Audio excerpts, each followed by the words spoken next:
is going on with Prince Harry right now? Is he going through a midlife crisis? Does he want to come back to the UK? Is he perfectly happy in California with his quote unquote amazing new friends? Yeah, so yes, there are a series of, I feel like, conflicting and yet somewhat, you could say, similar reports between several publications, most notably the Daily Mail, the Telegraph, and the Times. Now, while the Times basically repeats what's going on in the Daily Mail, the essential idea is that perhaps Prince Harry is really trying to make inroads back to the UK after years of trashing his family, essentially trashing his friends and country. All of a sudden, Prince Harry is sort of waving an olive branch, wanting to mend fences. So, what's really going on behind the scenes here? Does he just need new content for Netflix?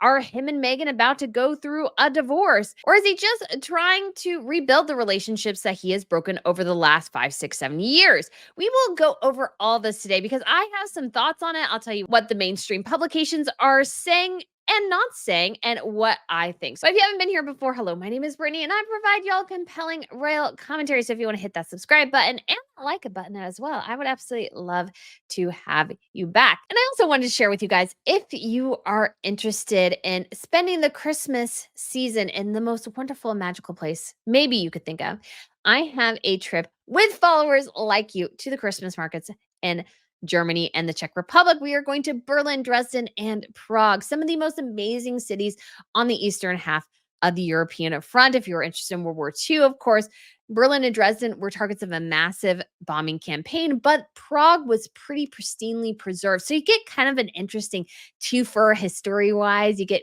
the reality of the bombing campaigns, yet you also get the beautifully preservedness of Prague. So if you guys are interested in any of that, or if you are thinking of where to spend the holiday season, if you want to make friends in this royal space and chat about Harry and Meghan to your heart's content, feel free to check out the link up above. We would love to have you join us. We have people who are returning for the second and or third time. It is amazing, incredible, and I can't wait to maybe even meet more of you. So guys, again, the link is posted up above. So this story is sort of metastasizing, as many stories regarding Harry and Meghan do. You get one version, then you get another version, then you get sort of an in-between version.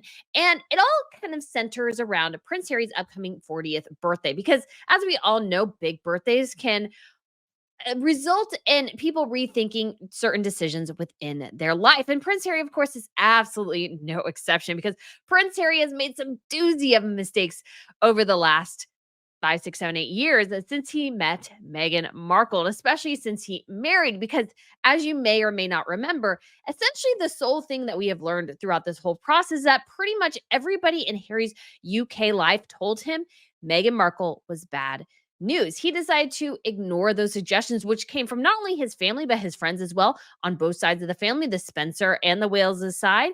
Also, apparently, a lot of his Etonian friends, those are in the upper aristocracy, none of them liked Meghan Markle. But Prince Harry, the stubborn guy that he is, decided to go on with the marriage anyways. And you could say now that he is bearing the cost of that. And so, as he approaches his 40th birthday, which is a pretty big milestone, is he sort of having a crisis of faith in Meghan Markle? Is he thinking about making inroads back to the UK? Seemingly, you could say and argue, laying the groundwork for a potential divorce. Because I have always thought, and it's always been my personal opinion, that when it came to the point that Prince Harry was trying to make inroads back to the UK, that's when he knew the marriage was in trouble. In addition to the other reports we've been getting over the years, what we saw recently in the CBS interview on their trip to Colombia, that Harry and Meghan are maybe in a tenuous spot. Now, I don't wish ill on their marriage. I really don't. But I think we can all gain lessons from their relationship, particularly the idea that be careful who you marry, because that's a really important decision to make, because who you marry impacts your life, your family, your future, so many different things. And Prince Harry has seen his life entirely implode since he met and married Meghan Markle. There is no way to say it. Yes, he has a bright spot of his marriage and his children, but he's lost his family, he's lost his country, he's lost his friends, he's lost his standing in the world in many ways. He has gone from being one of the most popular royals to an international laughing stock. And of course, that's got to be hard on anyone. You have to be reevaluating things, not to mention the fact that they came to California essentially with the ideal that they would be movers and shakers in Hollywood. They would be busting down doors and have the elite of the entertainment industry at their feet. However, that is not what has happened in the slightest. They've lost the Spotify deal. Netflix is most likely on its way out because apparently the two of them are pretty abysmal at creating content. And that's kind of your job on Netflix. It's my job on YouTube too. So Harry and Meghan just can't seem to do that.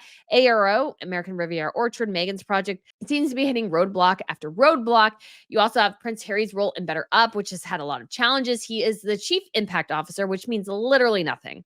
He's a figurehead to bring in money, and that is his sole purpose within that organization, it seems. We also have the Invictus Games, which I think is starting to hit hard times now. Of course, it was something that was huge and influential and great and everything, but unfortunately, Prince Harry's association with that organization has also drugged down the organization in many ways because his and Meghan's reputations are so abysmal at this point. And he has really turned the Invictus Games into a personal promotional vehicle. And of course, that turns people off. They're begging for volunteers. They're starting to ask for donations when they previously didn't need to ask for that. And that is because I think the Invictus Games is an unhealthy organization that essentially cannot sustain itself without massive infusions of cash from corporate and government donors. That's essentially how the Invictus Games is surviving right now. Canada is putting up at least $30 million just to put on the Vancouver Games. And then you had the addition of the Birmingham Games, a city that is completely bankrupt. How are they going to put millions upon millions for games that's not going to give them any return? We have yet to see. But it goes all along the fact that Harry and Meghan, since they've gotten together, their lives have been one challenge and struggle after another. And it's something I feel like could have been completely avoided with so many different decisions. And perhaps Harry is getting to the point where he also wants to make a different decision in his life. So let's go ahead and look at this first article here, which is, I think, the most, you could say, the one that started it all. And this one, of course, is from the Daily Mail. Now, I know some people don't like the Daily Mail as a source. I get that. It is hit and miss. But it's not something that you can completely dismiss either. Because, yes, I know they don't get everything right, but neither do all the outlets. But I would say, even though it is a tabloid, they're usually pretty spot on when it comes to certain things. Richard Eden announced when American Riviera Orchard, the cooking show, was going to go into production. He's got obviously the departure of one of Harry and Meghan's key staff members. He knew it before people, and Harry and Meghan tried to soften the blow of the latest staff departure, which brings the number up to at least 18. So we're closing in on 20 in the last couple of years, Harry and Meghan. Doesn't look great. And so this new article says Duke of Sussex, so Harry obviously, asked former aides to help plot return from his U.S. exile and first stage of rehabilitation strategy. Prince's friends have vowed to help smooth the path back and dump Harry in from the cold. Of course. Let's see. What does it say? It says that basically Harry is consulting people from his old life as a working royal after allegedly growing dissatisfied with the advice of American-based image experts. And this is key. Hollywood is not royalty. They have no clue how to deal with royalty. They are completely inept in this endeavor. And yeah, they would give you really bad advice when it comes to what Harry and Meghan are doing and what their profiles are. The thing is, they're not Hollywood movers and shakers, and they're not really royalty anymore.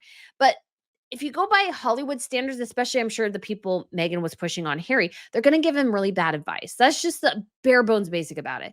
They're going to give him bad advice because they don't understand royalty and how Harry and Meghan have so disastrously misplayed things. At the same time, though, to be quite honest as well, Harry and Meghan also have another big problem, which is that they don't have real big girl and boy jobs. They don't. They don't. They're trying to do this weird thing where they're trying to have the best of both worlds and failing at both because they're trying to be royalty when they're no longer royalty. And they're also trying to be these pseudo celebrities without fully embracing that role. They're trying to bridge the divide and failing spectacularly at it. And the reason is that would really only work if Harry and Meghan were living in the UK or Europe. Doesn't work when you're living in the United States. The reason is, and I feel like I don't know why I have to explain this to the two of them or anyone else, but we don't have royalty in the United States. Because the thing about Harry and Meghan is they're not just trying to be royals living here. We have royals who live here. Princess Theodora of Greece lived in Los Angeles, was trying to make it as an actress. Lady Frederick Windsor was living in Hollywood, I think, at one point and making it as an actress. She actually did a couple of roles. I don't know if she lived here or lived here part-time in the United States. We also have Princess Madeline of Sweden. She lived here for several years and pretty inconspicuously. We also have the Crown Prince and Princess of Greece. They have a home in New York City. They're very wealthy via her father and family. So they have homes in multiple locations, including New York City. There's some of their kids, I think, have gone to NYU. And we've had other royals who have stayed here. Princess Eugenie lived here for a period of time in New York City. I can't remember if Princess Beatrice did, but I remember Princess Eugenie did. So we do have royals who live here, but they're not royal here. There's a difference. Harry and Meghan want to be treated as royal here. You'll notice they essentially create for themselves royals engagements. We don't have those here. They don't exist. It's kind of like when they went to Uvalde, Texas, and were like meeting with the families of the victims of that terrible shooting. They were like bringing a family a cake. I mean, it was bizarre because it's like, I get it. You're trying to be nice, but this is not a thing. This is not a thing. And it comes across as really weird because normal celebrities don't do this. And normal royals who live here do not do that. Princess Madeline did actually do royal engagements here in the United States on behalf of the Swedish government, but it was on behalf and direction of the Swedish government.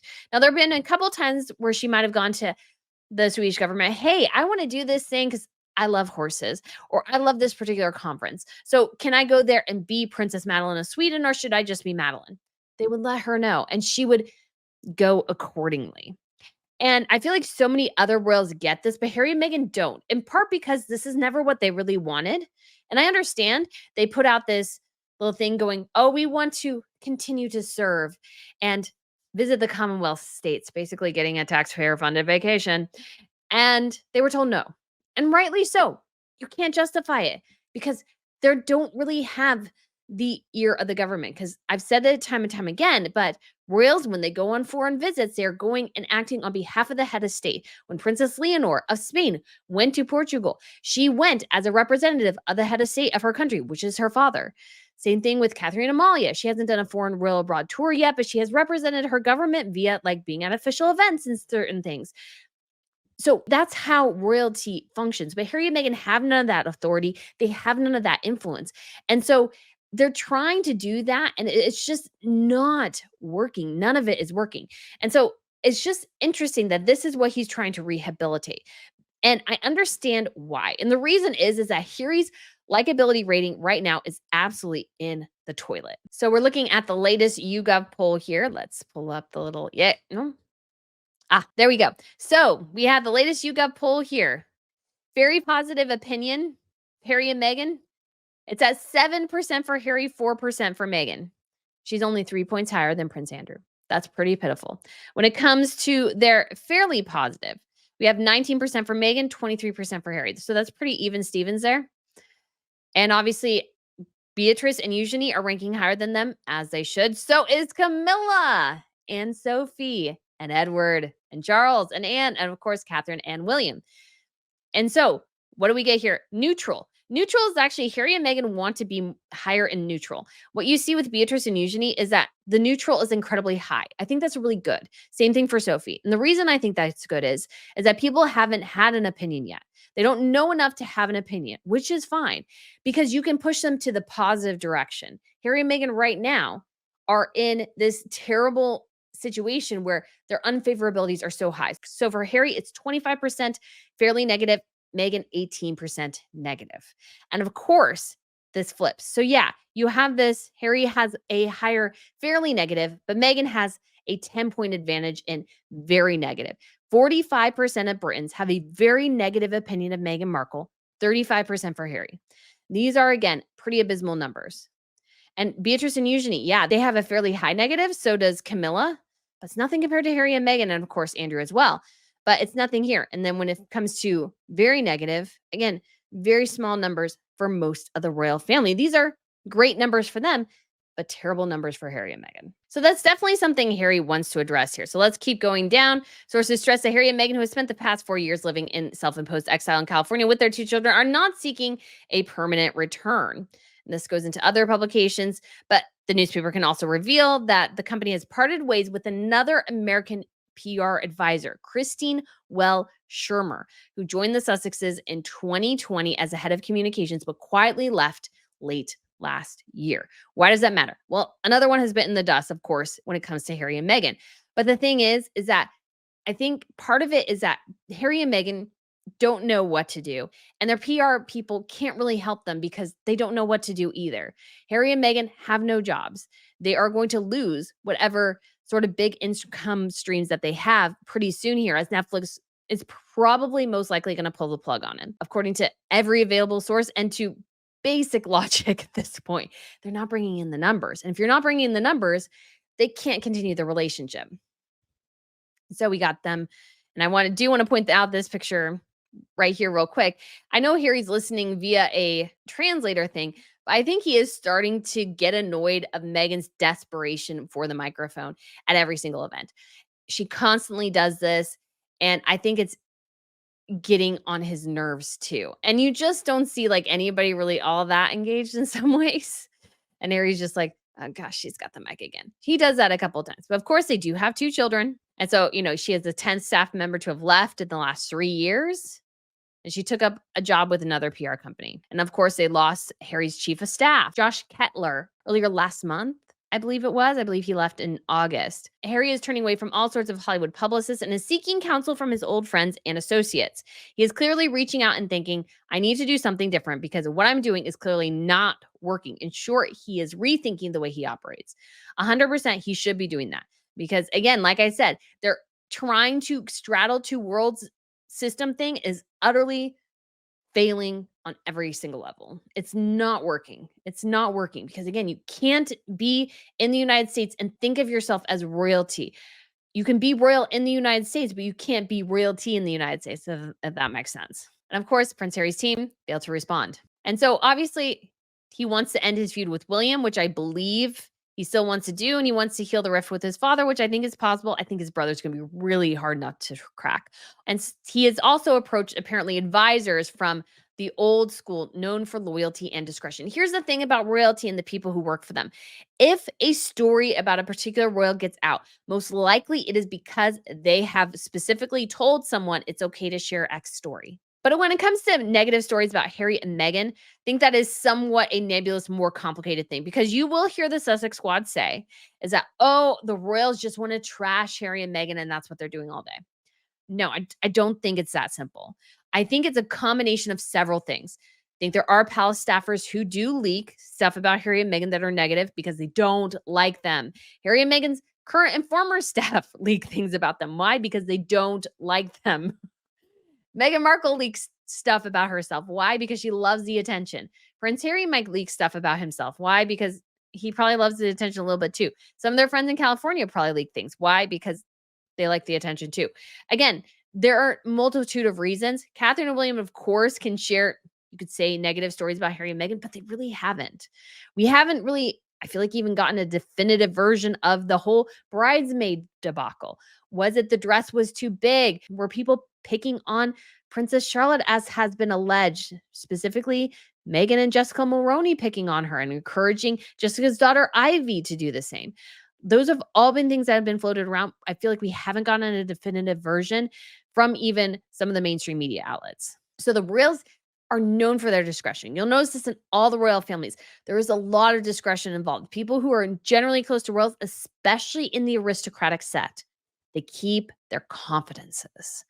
And Harry's old school friends from Eton will do this. And even those who went to different schools, but who are in that specific set will do this. So this is interesting. So one friend has already devised a strategy for how Harry might be moving within UK circles again, even carrying out very low-key royal duties, although Harry said to be open to many ideas. Source says Harry believes if he comes back to the UK with zero fuss and does zero publicity and attends very mundane events, he could prove himself and win him over to the British public again, which we've actually seen an example of recently. And that was his visit to his uncle's funeral. Now, Royal News Network was the first to break that Prince Harry was seen at LAX heading out to London specifically. We didn't really get confirmation for a little bit, but once the story finally came out that he went to his uncle's funeral, that was very different than how Harry and Meghan have operated before. Now, According to Taz, has a theory that that's because they're living apart and Harry actually didn't tell her that he was flying to the UK. It's entirely possible. A little risky in terms of a potential divorce or something, if that was to be in the offing, because Meghan could argue, hey, my husband bolted from the country and I didn't know. What if he does that with the children? Very high risk there. So if he did it, he could have done it. So let's go down to more of this. So he might be reduced to ribbon cutting, but the source says it would only happen if certain members of the family could find it in themselves to allow it. It's not just that family members find themselves to allow it. It's like, is it good to do? Is it possible to do? Like, would any of this make sense? That's a big question. And so it's been dubbed, according to friends who he's starting to message on WhatsApp, Operation Bring Harry In from the Cold.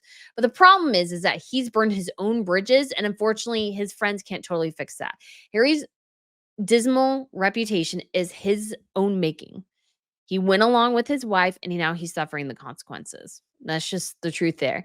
Somebody told him this was a great idea, and he's finding out that, yeah, Spare, Netflix, Spotify, all this was probably a really, really terrible idea. And they're hoping Edward Lane Fox, one of Harry's old advisors, might spearhead a comeback. And when asked about helping Harry, this was interesting. Mr. Lane Fox told this newspaper, "It is not something I've got a view on, I'm afraid." Because again, we've heard that Harry's old team that worked with him as Meghan was coming into the picture came to pretty quickly dislike Meghan. I don't think Edward Lane Fox is not somebody in that camp. So, next article we have, which has a bit of a different spin on all of this, of course, is the Telegraph. So, Harry has no interest in returning to royal duties. So, this is from Victoria Ward and India McTaggart. And so they are the deputy royal editor and royal correspondent. And so this is interesting. So it says Harry has no interest in returning to royal duties in the UK and is solely focused on his future in the United States. Well-placed sources have told the Telegraph, i.e. Meghan's team. Most likely. Prince Harry's efforts to maintain contact with old friends, coupled with an evident desire to repair his relationship with the king, have prompted renewed speculation that he is seeking a fresh start and even working role within the family fold. But multiple sources close to the Duke have said that this is not the case, and he is happy and settled in California with an amazing new set of friends and several projects on the horizon.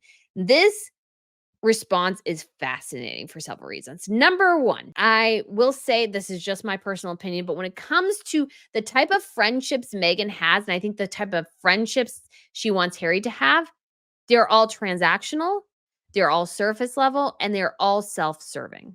Because that's Meghan Markle's friendships. All of her friendships are self-serving. She gets attention from them. She can utilize them for certain things. She can utilize their private jets. Like she's become friends with, I think, the founder of IT Cosmetics, in part because maybe she can help her with American Riviera Orchard. Oh, yeah. And she also has a private jet Meghan Markle can borrow and fly on from time to time. It seems like that is the foundation of a lot of their friendships is, oh, you have a private jet? Aren't we good friends? We are such good friends. I love you. That seems to be sort of the level of our friendships. And this is a lot of the case in Hollywood. Most Hollywood friendships are pretty transactional relationships. They are coworkers, you could say, within the same industry, and they might act all friendly, but there's, I think, very true, real friendships within the industry, is my understanding from various reports. And so this idea that he has an amazing new set of friends, I just don't totally believe that. Because in part, they're not really there to be friends with Harry. They're there to be friends with the possibility of utilizing the Duke of Sussex for something. That's why they're friends with him. And so this idea that he has this amazing new set of friends, I find a bit sus. Now, going back earlier to he is happy and settled in California, I'm sure he likes it in California. California weather is gorgeous. It's also hard to live there sometimes. There's a lot of traffic. I mean, they don't have to deal with too much traffic based on where they're at, but it's very expensive. They're having to deal with a lot of security costs that they have self-imposed on themselves. It's expensive to maintain a property that size. So they have a lot of money they're pouring into that estate. I can guarantee you that. In addition to all their security. Now, if the Netflix loss, and obviously we've already lost Spotify, if all those are on the horizon, Harry and Meghan have a real problem because the Invictus Games doesn't pay diddly squat. And Chief Impact Officer probably is a six-figure a year salary, but not much more than that. And they have a $14 million mansion. He's going to need more than like let's say $500,000 a year to maintain an estate that size, to pay for their ridiculous security demands. That's going to require a lot of money, and they just don't have it coming in. And the idea he has several projects on the horizon. Number one, they're terrible at sort of promoting their own vehicles in many ways. When it comes to the cooking show, we have no idea when that's going to air. When it comes to his polo documentary, we have no idea what the timeline on that is. It is also a project that I think will only appeal to the very, very small number of people who actually watch polo. If he gets into sort of the nitty-gritty of the industry, sort of like you could say the gossipy side of the industry, that may sell better, but then he also risks alienating people within that industry. American Riviera Orchard, which they have to be banking on to bring them in the big bucks, is seemingly in development hell. We don't know when that thing's going to launch. I was reading two publications, both seem to come from Megan's camp. One said it would launch later this year, another said it would launch next year. We have no clue when that thing's going to launch. And so far, it's sort of, if you have any notion of what a good marketing strategy is, it's kind of a laughing stock at this point. So this seems to be, to me, to be more of cope. I think other people might have been Taz or somebody who said it. Sounds like it came from Megan's camp. And honestly, to me, it kind of does seem like it comes from Megan's camp. Oh, he's just perfectly happy settled in California. He has amazing new friends, several projects. It's like the kiss with the two hands. We discussed this, and I even showed a clip from Friends where Susan Sarandon's character on Days of Our Lives cups Joey's face like this, and so it's so the camera doesn't see him. Megan did the same thing to Harry, 100% so the camera couldn't see him. We have all these stories about Meghan Markle essentially marching out on her own, and she's going her own way. And so what is the truth here? What is going on? I think the truth is, in many ways, is that things aren't good. And this seems too much of the lady doth protest too much, in my opinion. So, since relocating to the US, the Duke has maintained contact with a tight group of trusted advisors with whom he has worked in his former UK life, some of whom he occasionally turns to for advice. However, they too express surprise at the suggestion they might one day return to royal duties and are unaware of an alleged blueprint outlining how he might one day return to UK circles again, the existence of which was first reported by the Mail on Sunday. But you remember, if we read it, it was more of the idea is that he wants to sort of come back and rehabilitate his image in the UK, not necessarily that he wants to work as a working royal. I was very careful about that. So he essentially, though, again, wants to mimic the duties of royalty without actually being royalty, but this time he wants to do it in the UK. Now, while that's a little bit better than doing it in the United States, because again, we don't have royalty here. We have royals who live here, but not royalty here. But what they're trying to say here is that he does have these advisors, but they're not, creating this blueprint. Could also be Harry's team. Well, I actually just thought of this now. This article could come from Harry's team, but it's a way to deflect from the Daily Mail piece and the reality that the Daily Mail piece is true. Because we'll see the third version of this via the Times. And so, again, all very, very interesting, but something's clearly going on. Newspaper claimed that certain friends want a key lieutenant to lead a comeback. Ed Lane Fox, as we discussed earlier, he has maintained contact with Harry and sits on the advisor board in the Invictus Games. He has also stayed in touch with a handful of old friends from his school days. Now, this is sort of pseudo confirming what the Mail said, because it says he also stayed in touch. Well, if he did send them occasional WhatsApp messages, but is now trying to further those messages, then yeah, he is, quote unquote, staying in touch. Again, you have to read between the lines here. Although many have been lost along the way, some when he met his wife and others when the couple moved abroad and embarked on a series of high-profile interviews criticizing his family, the few who have stuck by him have remained fiercely loyal. Now, I believe that is true. But you also got to wonder how many of those there are, because I think they're a very small group. Very, very small. And the reason is Prince Harry now himself cannot be trusted because he has broken confidences. He has broken confidences. And so how can his friends really trust him to do the same to them? Those he have said who have contacted him recently out of the blue are those acquired in more recent times rather than old Etonian friends. Again, very interesting. He prepares to turn 40 the next week. He's probably reflecting on his life choices. Security remains a key factor. He keeps whining about that. He did obviously visit his uncle's funeral. Although Team Sussex seemingly wanted to keep the Duke's attendance under wraps to demonstrate he could come and go with minimal fanfare and therefore minimal security risk. Yeah, so yes, 110%. He will still be spotted in any place he's in public, but 150%. He can travel with minimal fuss and minimal security risk. And that is a change in his tactic. It's a change in his tactic.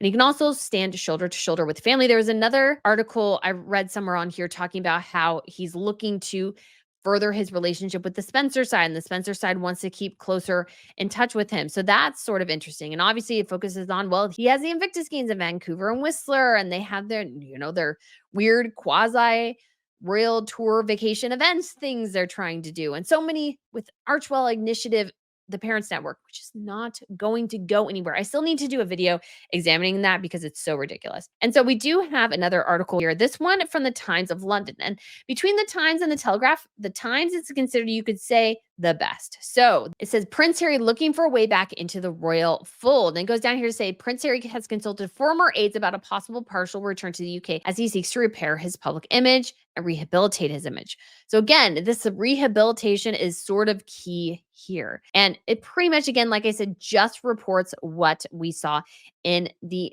Mail, which I find interesting because this tells me to a certain extent the Times has heard somewhat the same things. Yes, they're citing pretty much the Daily Mail, but they have enough to believe that it's not just that they're taking the Daily Mail and repeating it. That's not the Times. It's a major publication. Think of it like the New York Times. And yes, our newspapers have their issues and their bias, but this is considered a very reputable publication. They're not publishing this except for the fact that they have good indication that what was told to the Daily Mail was probably partially true, or at least somewhat true, enough true that they feel comfortable repeating it. Because there are stories I hear that I don't repeat. And the reason is I don't feel like they're good enough. I don't feel like the evidence is strong enough, or I feel like the source is sort of suspect.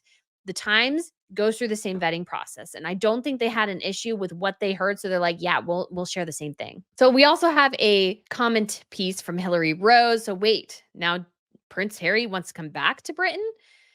And she says that the American way seems to not be working. When Christine Weil Shermer quietly quit her job as head of communications, she became the 10th staff member to leave in 3 years. Having been in the post since 2020, she could have qualified for a long service award, which is very true. They repeat some of the stuff that was in the Daily Mail. And so this says here, for a proud man obsessed with his dignity and public image, it must hurt that one of the last times he appeared at an official engagement here, the 2022 service at St. Paul's for Queen Elizabeth's Platinum Jubilee, he was booed. Yes, he was. I was there. Not only did I pick it up on audio the first time, I definitely heard it the second time. Once the most popular member of the royal family, his ratings in the US are on the slide. In a recent YouGov poll, only 7% of respondents had a positive view of him. In comparison, the Princess of Wales scored 74% approval rating and Prince William 75%. On the royal family's website, Harry and Meghan's biographies are right at the bottom beneath even Prince Andrew. So how Harry will manage to combine spending more time in the UK with marriage and family life remains to be seen. He has complained that they would not be safe because of his automatic Met protection was revoked when he ceased to be a working royal. He nevertheless concluded they'd be safe enough in Colombia, two parts of which the Foreign Office advised against all travel. No mention has been made of Meghan wanting to return, let alone open hospice in Wigham, because why would she? She's already got everything she ever needed from Britain. Harry. She's living at home, close to her mother, lunching with A-listers who 8 years ago wouldn't have answered the phone to her. 100% correct. She was a D-list level actress. And that was her influence. Nobody cared. She tried to sell paparazzi pictures of her before she married Harry or before she met him. Nobody would take them because nobody cared. So Harry is 6 miles away from home, cut off from everyone and everything he ever knew. At one point, he was reduced to juggling in the background of a video starring his wife. And once he stopped flogging indiscreet malice about his royal relatives, what's left? Which is true. He turns 40 this month, a milestone in anyone's life. Until 4 years ago, his entire existence and upbringing were about royal life and service. His early attempts to recreate that life in America fell flat. Remember the photo shoot from the cemetery on Remembrance Sunday? I do. Taking a Vogue photographer as you walk over the grave of U.S. veterans to find 2 that are from the U.K. Yeah. So while the Invictus Games is a remarkable achievement, most of his humanitarian work tends to be all about him. His and Meghan's various awards are suspected of being orchestrated by their PR advisors. Their mini royal tours in Colombia and Nigeria come over to the rest of the world as a bit pointless. He must know in his heart that his very public rejection of Britain, royal family, and royal life deeply upset Queen Elizabeth, the grandmother he adored. His father has been very seriously unwell, so too the Princess of Wales, the woman he once described as a sister he never had. He only learned that she was ill at the time as a general public, and his and Meghan's private message of support is said to have gone unanswered. Harry's now thought that His relationship with his brother is beyond repair, perhaps forever, which is Harry's own fault. For his part, Prince William was reported last week as simply never to talk about the brother from whom he was once inseparable. He has moved on while Harry evidently has not. And this was something we heard a lot in reports from people and other places, that Harry is looking to the past while Meghan is looking to the future. So again, we have them seemingly publicly on two different trajectories. And it repeats it here. And honestly, I did not read it except for just right now. One friend recently spoke of his frustration that all Harry did was brood on the past instead of looking to the future, and perhaps that struck home. And this, I think, is key. Harry is looking to the past. Why? Because it's all he has at this point. Meghan completely destroyed his life. Like there's no two bones about it. She wrecked his life with Mexit, with encouraging, I think, Spare and Netflix and all these sorts of things. He wrecked his life. So we've told you the different publications and what they're saying about it.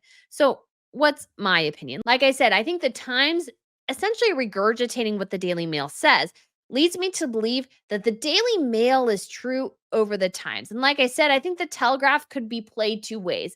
It's either from Meghan's side trying to mask the unhappiness of Harry, or it's Harry's side trying to mask the things he's doing, perhaps in his potential separation from his wife. Now, again, I'm not encouraging nor am I advocating. I mean, separation and divorce is incredibly hard and sad.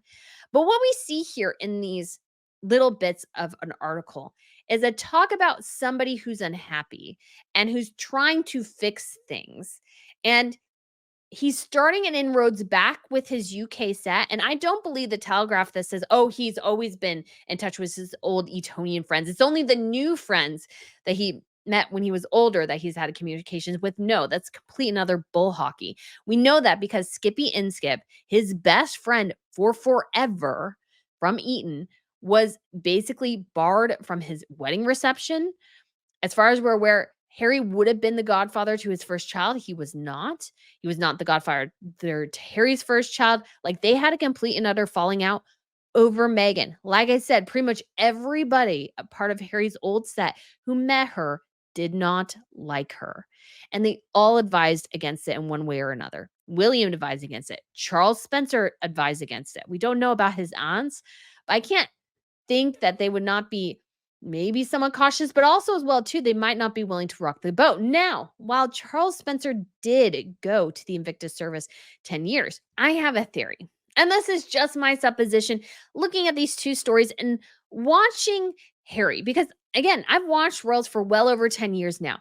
Harry seemed happy on engagements. He seemed happy overall with his royal life. Yes, I don't think things were perfect. Yes, I think sometimes things were hard. Yes, I think he didn't get maybe all the opportunities he wanted. He had to stand behind his brother, and he knows he's going to have to stand behind his nephew and everything. But I think largely he was happy there. He had a purpose and a vision. Meghan came in, and I think she riled him up, and she was like, Harry, you're just so much better than the rest of them. We should just leave because they don't appreciate you. I appreciate you. I see the true Harry that the world needs to see. And so he was like, yes, because it fed his feelings, you could say, of an inadequacy. He's like, yes, my wife is saying X. Let's go, let's go, let's go. And so they went.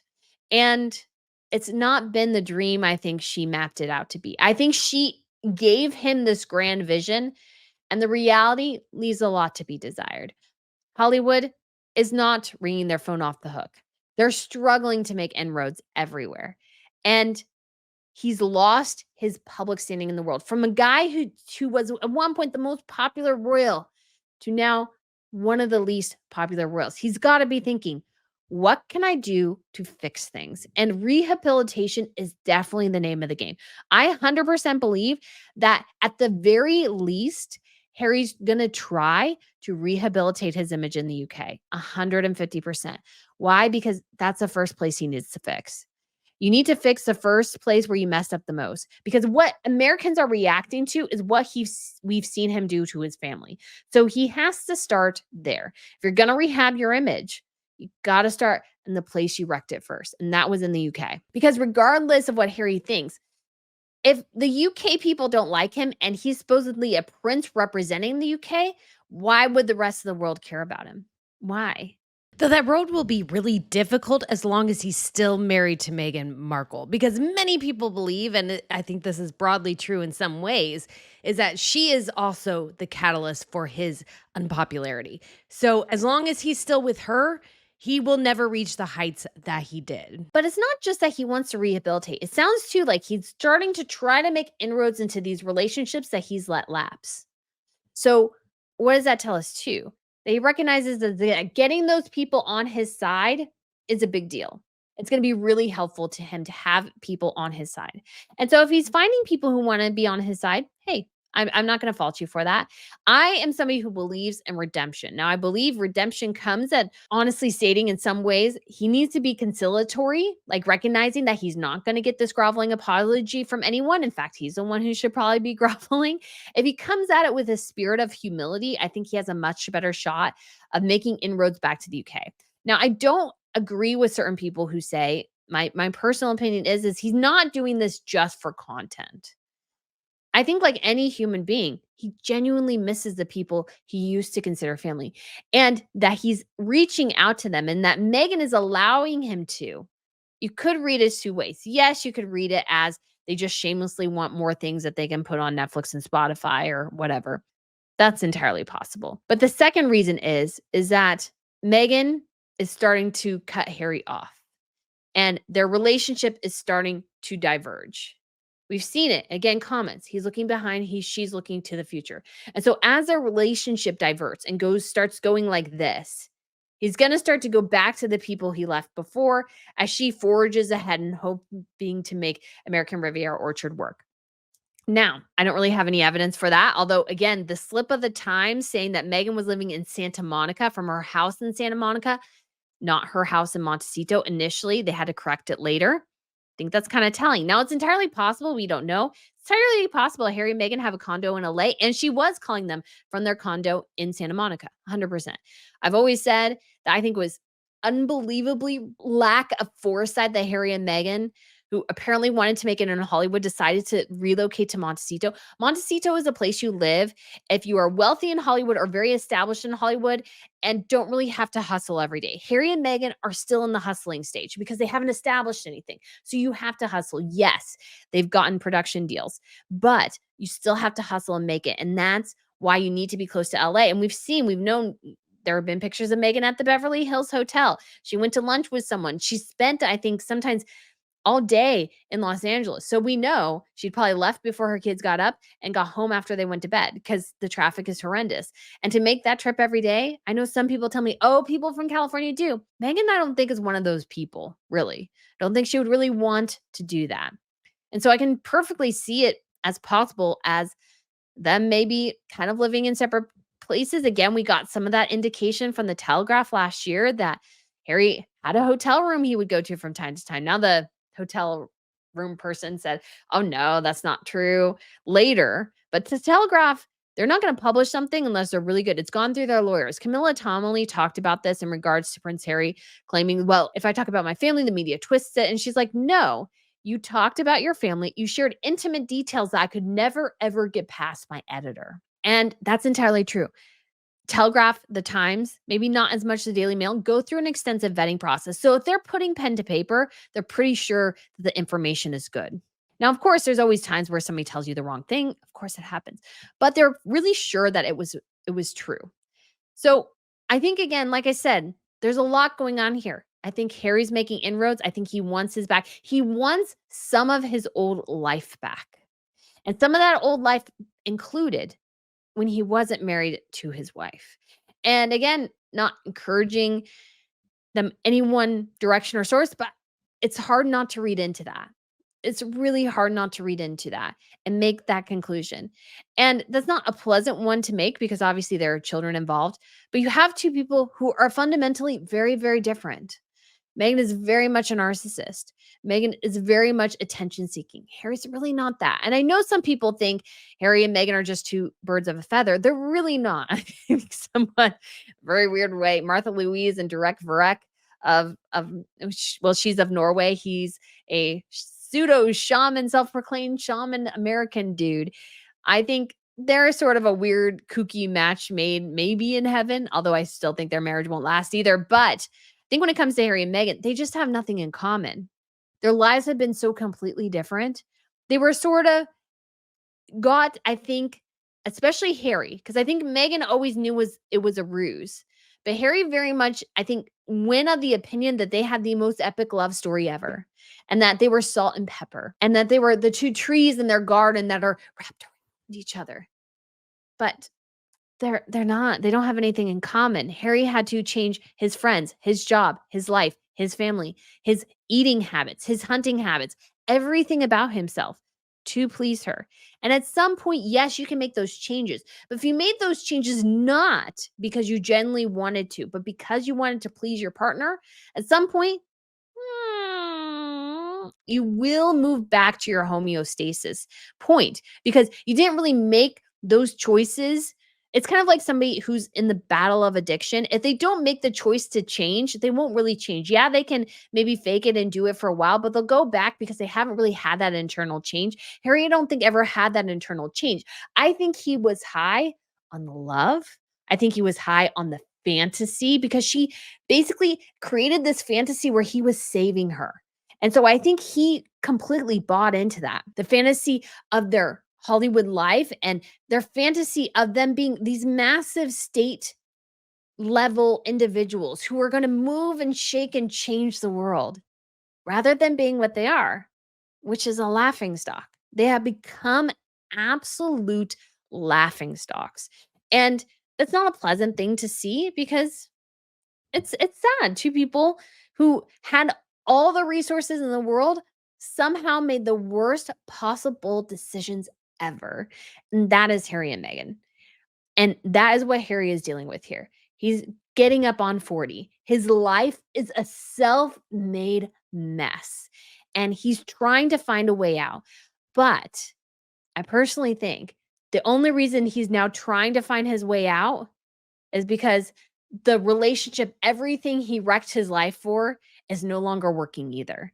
So if maybe he goes back, not only can he rehabilitate his image, but it might be the first step to a separation, I would think. If he wants to go back, she won't go back. She'll never go back. She won't ever let him go back alone with the kids unless he has a court order to do so. And the reason is that she doesn't want him to go back because she hates it there. They didn't love her. So she doesn't want to go back. She needs to have that adoration, that worship. That's what she's seeking constantly, is that. The UK public didn't give her that. They saw right through her. And she has a bit more popularity in the United States, and she's going to milk that for all it's worth until that's dead too.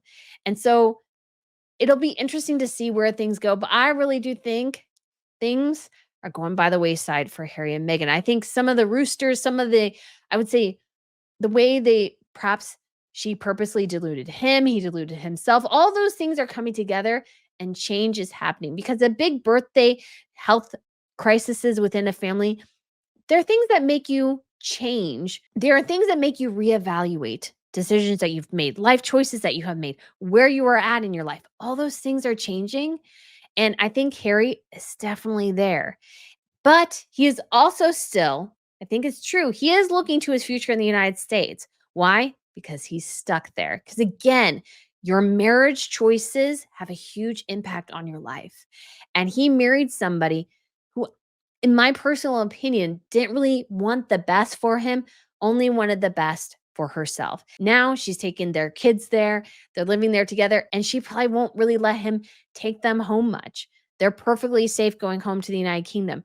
Meghan's the one preventing them from doing that. And Harry's sort of, I think, trying to believe the security delusion because to accept the reality that maybe it's just that his wife doesn't like his family, doesn't care enough about him to let him and their kids see his family. It's got to hurt more than just about anything else. So guys, let me know what you think of this video. Let me know what you think of my thoughts about the situation. I appreciate it. I look forward to reading your comments and talking to you again very, very soon. Bye.